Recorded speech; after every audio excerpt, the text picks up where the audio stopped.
Welcome back. Santos out. Yesterday, the House voted overwhelmingly to expel now former Congressman George Santos of New York following a scathing ethics report issued by the House Ethics Committee that detailed all sorts of alleged financial misdeeds that Santos committed as a candidate using campaign funds when he was running for Congress. The report only added to Santos's woes as he continues to face indictments and investigations that only help build his opposition in the House. We'll talk about how Santos is reacting to his expulsion, how this changes the dynamics of the power in the House of Representatives, and how this affects the House Republican majority. Plus, red state, blue state debate. On Thursday, Governors Ron DeSantis and Gavin Newsom duked it out in the first ever red state, blue state debate moderated by Sean Hannity on Fox News. We'll talk about what they discussed, who won, and if at all this shifts the trajectory for the 2024 election. We'll be taking a look at those stories and more today, Friday, December 1st, 2023. From Ishan Media, this is the Ishan S. Show, a podcast about the interesting and ever-changing world of American politics, with me, your host, Ishan. Selena Meyer from the show Veep said something that I've really always thought was an interesting thing about our politics. She said, politics is about people.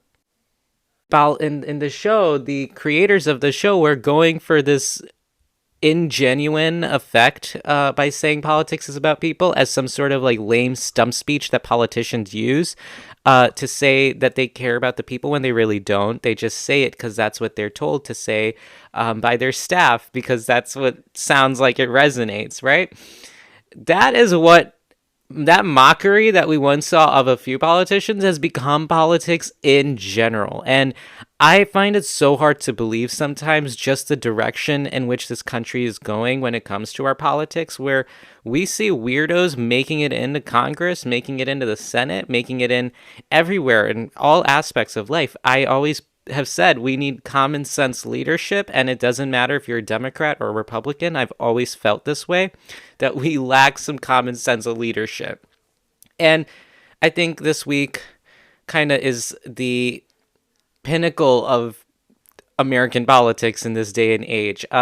Yesterday, Congressman George Santos of New York was expelled from the House of Representatives. He joins a very short list of people in American history that have been afforded this title. One person was removed for bribery charges. He was already indicted and convicted. The rest of the people that have made this list are Confederates for committing treason. George Santos has now created his own little category in this. He is accused of being a literal fraud, being a liar, being somebody that doesn't care about the American people in the sense that he said so many lies, and it's crazy. There was a House ethics complaint that was filed against him for all of these lies. I mean, if I read to you the list of things that came out in the report, but that were being circulated before that, you'd be boggled to think that this guy became a congressman. Obviously, I should preface that these are all alleged crimes. In this country, you are innocent until proven guilty. That is a standard for everybody. But the level at which this is happening and the number of receipts that are coming out against him that keep proving the same thing over and over and over again, it's shocking that's what's going on. I mean, according to there's a New York magazine that made this fun little article that has a running list of every lie he told. If I told you some of them, you'd be surprised, such as using campaign money for personal travel and Botox. He lied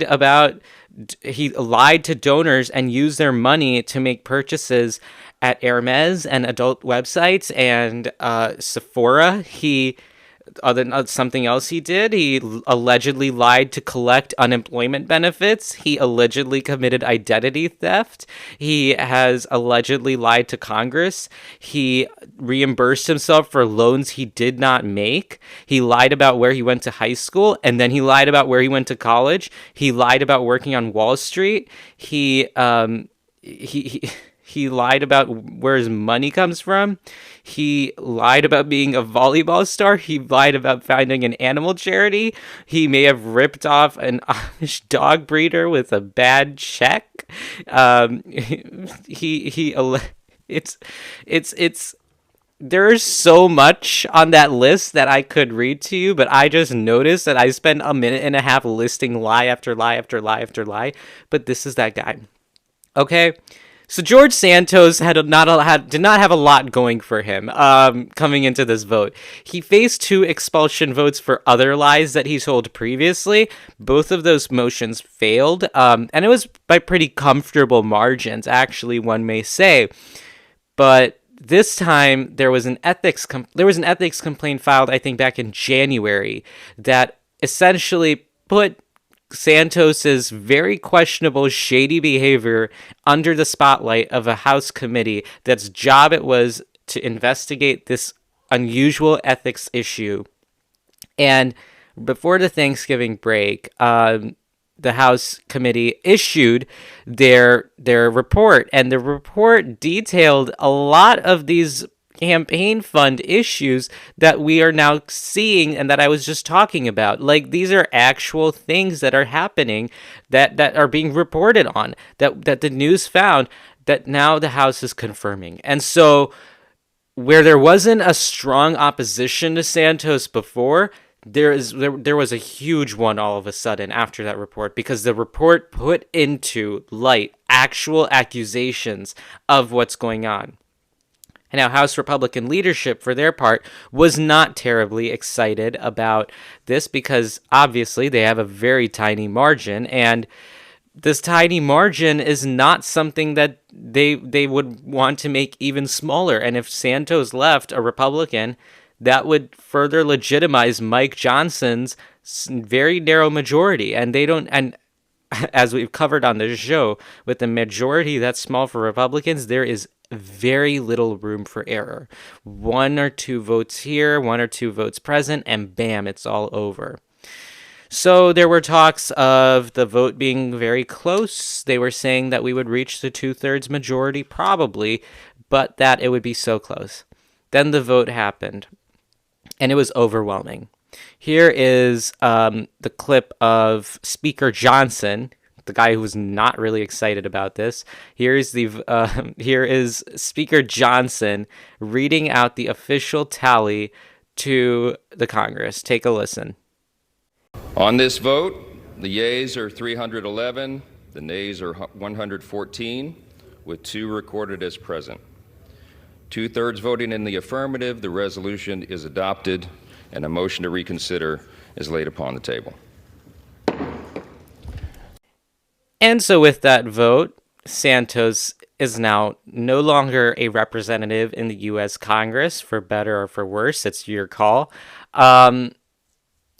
What I think of it is it's really funny that somebody like him made it this far without getting caught in the process. I would, as much as I hate, seeing somebody that poorly qualified and that fraudulent, allegedly, of course, making it to the halls of Congress, I find it extreme. I like commendable. Good job for you. I mean, most frauds and liars don't make it this far in life. He managed to do it, so I guess there's something there for him. But it's sad. It's sad that he made it, and it took this long for people to get their act together to remove him, because I'm not speaking to you as a politico. I am speaking to you as an observer. And I think our politics is broken. I think back to Selena Meyer so often these days when I look at politics, and I think politics is about people, but when they say it, I don't like it, because it doesn't feel like it's about us anymore. It's about headlines. It's about making something out of yourself. It's about being famous. What happened to the genuine public servants that used to be in Congress? Not like there were many, but there used to be more. But how this changes House dynamics, I mean, I told you, it narrows a very small majority already, so Mike Johnson is not going to have a lot of room for error, that's for sure. As for Democrats, Governor Kathy Hochul has announced that within the next few days, she is going to pick a day for a special election to fill Santos's seat. So we'll keep an eye on the people that decide to run for Santos's seat. I have a very strong feeling that almost definitely that seat is going to go to a Democrat, just because it was such a big failure of their local area of Republicans that they vetted somebody completely off, and they picked somebody this bad. As a politician with so much baggage, I have this really strong feeling that Democrats, despite the waves that we've seen Democrats winning with in general, I just think that with this seat, Democrats are going to win that seat. And unless the Republicans can field a good person who can come above the fray of the last guy, but this does compromise Republicans' House majority, and it makes it harder for Mike Johnson to pass his little agenda to get things through. But we'll keep an eye. We'll keep an eye on what's going to happen there. That is what happened to Congressman George Santos. Some funny stuff, I guess, and he's out now. So we'll keep an eye. Maybe he'll get a show, or maybe he'll get a podcast or something. That's usually how these people end up anyway. So we'll keep an eye out. All right, that was a look at George Santos being expelled from Congress. When we come back from the break, we'll talk about the first ever red state, blue state debate. Don't go anywhere. We'll be right back after this short break. And welcome to Hannity. And tonight we are broadcasting live just north of Atlanta, Georgia, in Alpharetta, Georgia, where in just a moment we're going to hear from the Republican governor of Florida, the Democratic governor of the great state of California, for what is the first ever red state, blue state debate right here on the Fox News channel. Let me start by introducing both Florida Governor Ron DeSantis, California Governor Gavin Newsom. That was the first ever red state, blue state debate that aired on Fox News on Thursday, which featured Governor Ron DeSantis of Florida, a 2024 Republican candidate, and then Governor Gavin Newsom of California. Both of them are pretty well-known governors, and they are from opposite sides of the country, from opposite sides of the political spectrum. So this debate was an interesting one that I had been looking forward to for over a month, I think. Whenever they scheduled the debate to happen, I found it really interesting that Sean Hannity, of all people in the world, was moderating the debate. But okay, I mean, good for Mr. Hannity that he got to snag in this opportunity to, I guess, moderate a debate. It's just, when he says he's not biased, I wonder about that sometimes. But that's okay. That's okay. So the debate was interesting. The debate was filled with a lot of personal jabs here and there, and I'm not going to play any clips here on the show just because I just don't think it's necessary. I'm sure you can find highlights and stuff, but they talked about a lot of topics ranging from abortion to education, and they really try to reinforce their points and their records as governors. And then they also had to bring in a little bit of 2024, because why shouldn't you in any political discussion? So going in, Ron DeSantis had two objectives. I think first it was to defend his record as a conservative governor, as a darling of the right, as I've called him before. And then his other objective was to prove that he was a viable candidate for president. That's what he had to do. I mean, this is one more primetime national media opportunity that he got that his competitors didn't. So his job was to make use of this time to establish himself as a reliable, good candidate for 2024. Gavin Newsom, on the other hand, had his own agenda. His job was to defend the Biden-Harris administration. His job was to make the case for his party to be the people reelected in 2024. And then this was mainly on Fox News that I really heard this. I didn't hear this on any other conservative network, and I didn't hear this, to be honest, anywhere else. Only on Fox News, where they were just like, this was their objective. They thought that Gavin Newsom had to establish himself as a good stand-in for 2024 in case Joe Biden couldn't be the nominee, or just set himself up for 2028.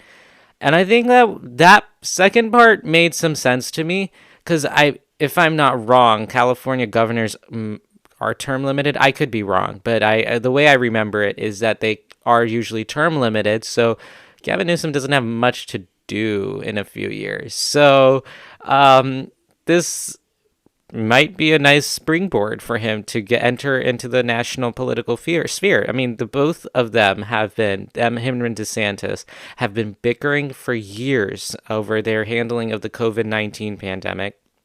And they have been so at each other over so many different disagreements on policy. It's crazy just how much they don't like each other. And I believe the two men had never met each other before this debate. So they met there and they went crazy at each other. They were making personal attacks. They were being very aggressive. And half the time you couldn't hear either candidate or whatever participant speak, because they were just talking over each other and insulting each other. More than Newsom, I didn't like DeSantis's performance that night.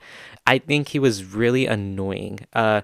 It's like how Vivek Ramaswamy has been at all the Republican debates. That's how Ron DeSantis was today, or whenever, on the night of the red state, blue state thing. I just felt that DeSantis was so obnoxious and annoying the whole time. He really did not present himself as a smart person. I didn't feel like it. And especially as a candidate for the presidency in 2024, he really hurt himself by that performance. I mean, it was such an unnecessary thing to do in the first place. It showed he was desperate that he took on the thing. I just felt he made the weird awkward smiles again, and I thought that was so weird. I'm trying to think what else he's done. He would not make any policy things. Anytime he'd be attacked, he would then, for his policies, he would just end up attacking Newsom as somebody who wanted to run for president. That's it.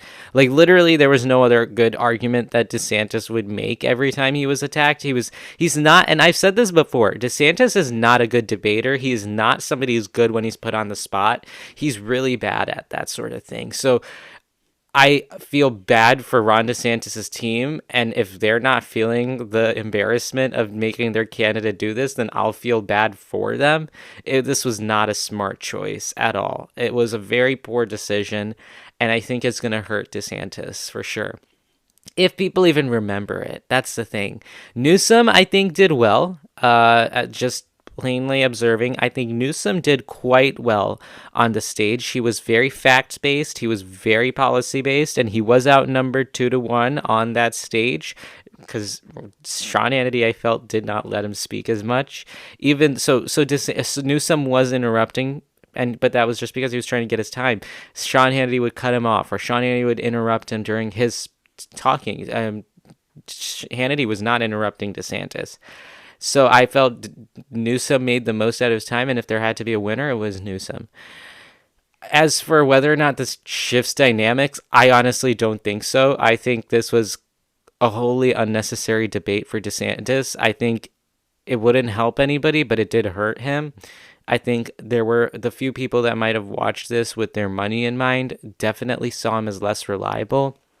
And it's not a good week for DeSantis, honestly, because Nikki Haley has been like crushing him lately. Because in the polls, you see Nikki Haley's coming in second place more and more. She got the very coveted Koch brothers endorsement, which is a $70 million network of political operations that Nikki Haley is going to really benefit from. It's a very coveted endorsement. All the candidates really wanted that support. DeSantis didn't get that, and he's suddenly coming in third place in a lot of polls, and then this happens. And even on the debate stage, I thought it was really funny that DeSantis was being mocked by Newsom because he would just point out the number of times that Trump would criticize him, or he would point out how much Haley. There was a point. Actually, I'll play a clip. Let's see if we want to play the clip. I don't think I'm gonna play it, but because it's too long, but there was a really funny moment that I thought that Newsom really got under DeSantis's nerves when Newsom said, maybe it's time just drop out so that Nikki Haley can have a chance at beating Trump. And I thought that was flawlessly delivered. I thought that really got under DeSantis's skin. He did not like that. And DeSantis literally just all he could quip was, "You wish." Very lame.